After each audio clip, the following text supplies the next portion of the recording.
The Browns going on the road to take on the Tennessee Titans is the next game that we have to talk about next.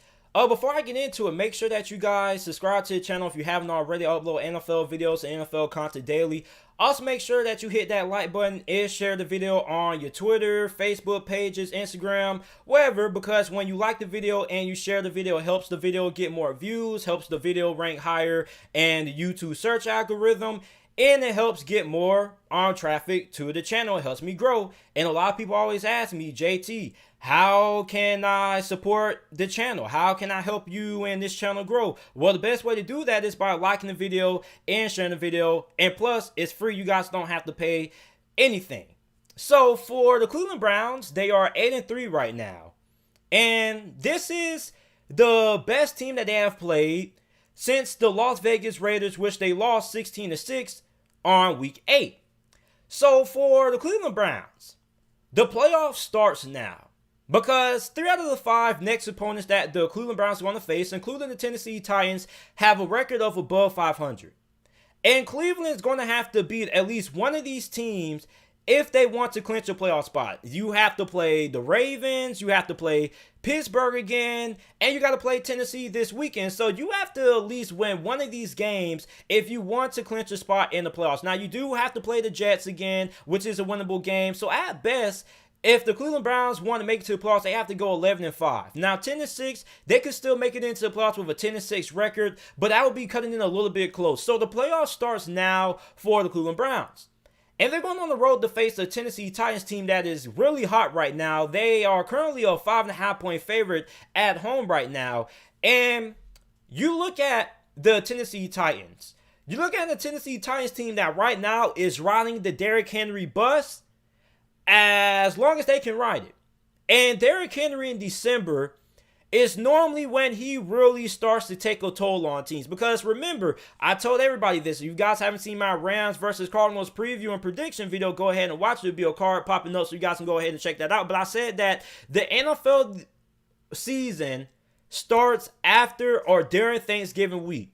This is where we start to see these playoff battles between teams like Cleveland and Tennessee taking place during the regular season.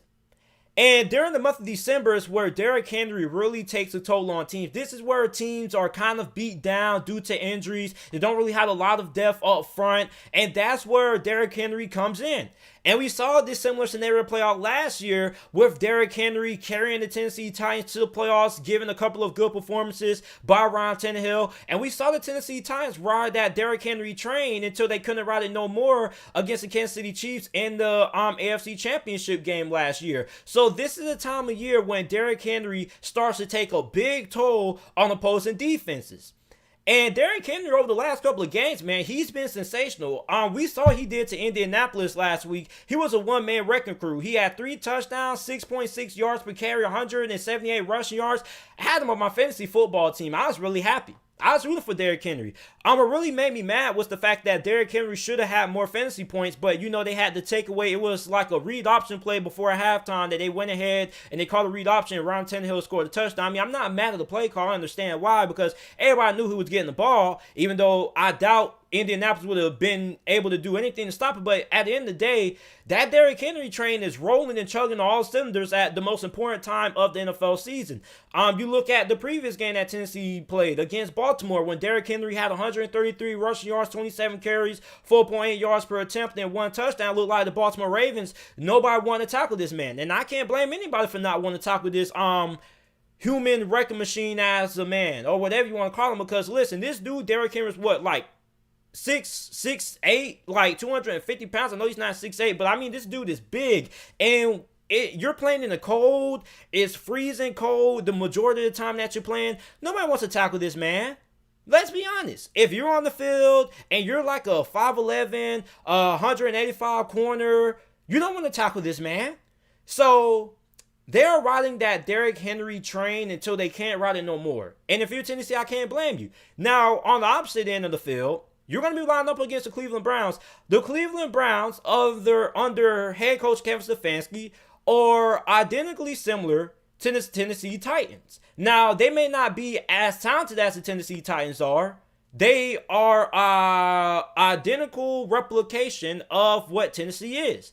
They're tough. They're hard-nosed, and you do not want to get into a close one-possession game in the fourth quarter with them. That's what the Cleveland Browns are. And I don't think that enough people are giving Kevin Stefanski enough credit that he deserves, because when we talk about coaches who deserve to win Coach of the Year, yeah, everybody's going to bring up Mike Tomlin. Everybody's going to bring up Ron Rivera if he's able to get the Washington football team to the playoffs. Everybody's going to bring up Kyle Shanahan and whatnot, but nobody's mentioning Kevin Stefanski, a first-year head coach having to take over a Cleveland Browns team which already had a lot of talent, but you're getting the Browns to the playoffs for the first time since 2002. So it's been almost nearly 2 decades since the last time the Browns had an appearance in the playoffs. So he is on pace to do something that no other Cleveland Browns coach in nearly 2 decades has been able to accomplish. Okay? And the last time the Browns had a winning season was what? Under Romeo Crennel, and I can't remember. I think it was 2008. Don't quote me on that. So Kevin Stefanski deserves a lot of praise for the job that he has done with the Cleveland Browns this season.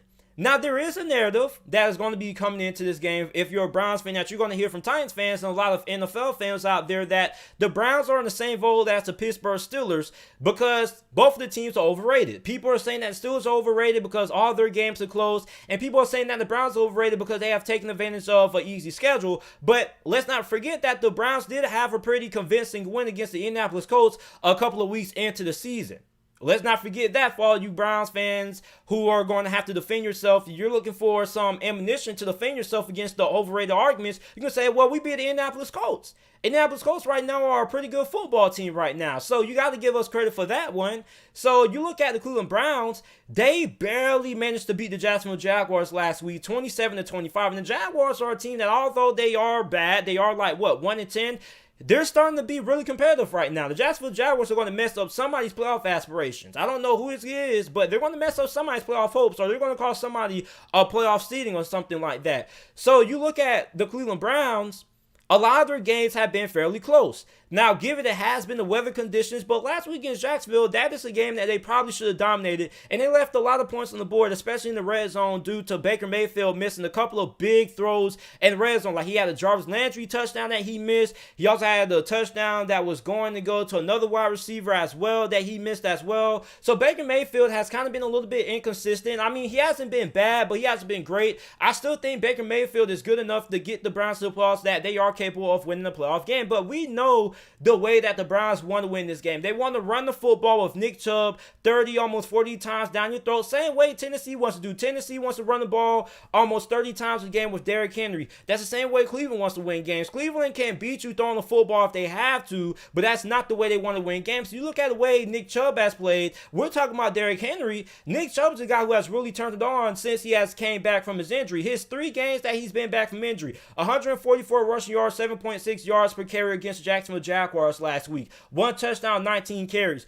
20 carries, 114 rushing yards, 5.7 yards per attempt against the Philadelphia Eagles. He had 19 carries, 126 rushing yards against the Houston Texans, 6.6 yards per attempt. So that Nick Chubb bus is rolling all cylinders as well. And we also can't forget about Kareem Hunt. We don't know if Kareem Hunt's going to be able to go in this game because he is currently listed as questionable on the Cleveland Browns injury report. But we know the way that the Browns want to win games, and we know the way that the Cleveland Browns want to try to beat the Tennessee Titans. They want to control the line of scrimmage, and they want to win that time of possession battle. And we know what Tennessee wants to do. Tennessee wants to give the ball to Derrick Henry and let Derrick Henry work. So you're seeing teams that aren't really all that much even from each other. Now, Tennessee is slightly better, but in terms of how these teams are built and how they're constructed and the mentality that these two teams have, they want to run the football down your throats.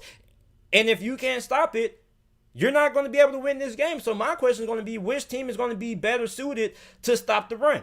Now, Tennessee is 17th in the NFL rush yards per game allowed, and the Browns are top 10 in the NFL in run defense. They're currently 9th right now. And the Browns have the best rushing offense in the NFL, averaging 161.4 rushing yards per game. And the Titans are just one spot behind them, second in the NFL in rushing yards per game for 158.2. So which team is going to be able to stop the run? And let's be honest, I don't think neither one of these teams is going to be able to stop the run. I think both of these two teams are going to have pretty good days running the football. But the team that's going to be able to get the more third down conversions, the team that's going to be able to get maybe a big stop may be the difference. Because when you have teams that like to control the trenches that like to run the football down your throats, the majority of the time it comes down to 1 or 2 stops, 1 or 2 possessions. And 1 or 2 possessions could be the difference in this game. Also, field goals, what you do in the red zone is going to be very important because, you know, in this game, I'm expecting this game to be fairly close. And I think a team that can go into the red zone and can end up walking away with a touchdown instead of field goals is going to have a good chance of winning this game as well. So the team I'm going to take to win this game, I'm even going to take the Tennessee Titans to get the victory. I think the Titans win this one 20-24 is going to be my score prediction in this game. I think this game is going to be fairly close. I don't think the Tennessee Titans cover. I'm going to take the Browns with the under because these are 2 really scrappy football teams right now. And even though Derrick Henry has played well, I still don't really trust the Tennessee Titans all that much as I should. And this is a pretty good football team. I just don't really trust them all that much because what's going to happen if you do have to rely on Ryan Tannehill? Ryan Tannehill has played okay, but he hasn't played up to the level that he's played last year. So I don't think the Browns are going to be able to beat Tennessee. Not because I don't think the Browns are a good team and all, but I just think that the Tennessee Titans have a little bit more talent right now than what the Browns do. And I think that the Titans are way better up front than what the Cleveland Browns are. The Browns do have Myles Garrett coming back off of the COVID-19 list, but even then, I still think that the Tennessee Titans are going to be able to hold up a little bit better up front than what the Browns are going to be able to do. And I think that the Titans are going to be able to win this game. Now, this is a game that can go either way because both these teams are pretty much similar and playing styles, and it's not really all that big of a gap between these 2 teams. So I'm going to take Titans to win this one, but I wouldn't be surprised if the Browns end up winning this one, which is why I'm going to take the Browns to cover with the under, but I am going to